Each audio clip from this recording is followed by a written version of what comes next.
সর্বকালের সবচেয়ে ব্যয়বহুল ফুটবল বিশ্বকাপ শুরু হয়ে গিয়েছে উপসাগরীয় দেশ কাতারে। 5টি আরব দেশ সহ মোট 32 দলের অংশগ্রহণে শুরু হচ্ছে এই ফুটবল বিশ্বকাপ। বিশ্বকাপের পুরো সময় জুড়ে কাতারে ইসলামিক লেকচার দিবেন বিখ্যাত Islamic scholar doctor Zakir Naik.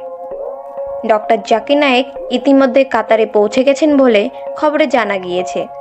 বিশ্বকাপে দেখতে আসা লক্ষ লক্ষ মানুষের মাঝে তার ভক্ত অনুরাগীদের বড় একটি অংশ উপস্থিত থাকবে বলে প্রত্যাশা রয়েছে।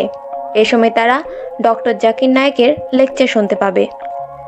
বিশ্বকাপ উপলক্ষে নতুনভাবে সেজেছে কাতার।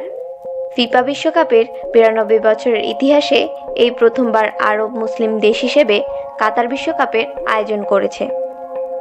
কাতারের 5টি শহরে 8টি স্টেডিয়ামে এবার ফুটবল বিশ্বকাপ অনুষ্ঠিত হবে।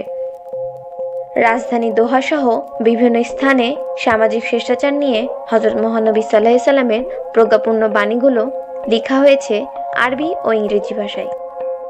বিশ্বের বিভিন্ন দেশে ছড়িয়ে আছে ডক্টর জাকির নায়েকের ভক্ত অনুরাগী।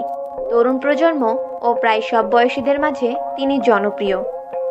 বিভিন্ন ধর্ম ও বস্তুগত বিষয়ের সঙ্গে ইসলামের তুলনামূলক ব্যাখ্যা ও আলোচনার মাধ্যমে ব্যাপক জনপ্রিয় পান ডক্টর জাকির নায়েক।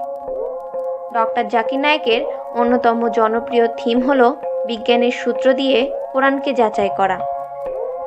বিজ্ঞান ও ইতিহাসের উদ্ধৃতি দিয়ে তার আলোচনাও শ্রোতাদের আকৃষ্ট করতে সক্ষম করে।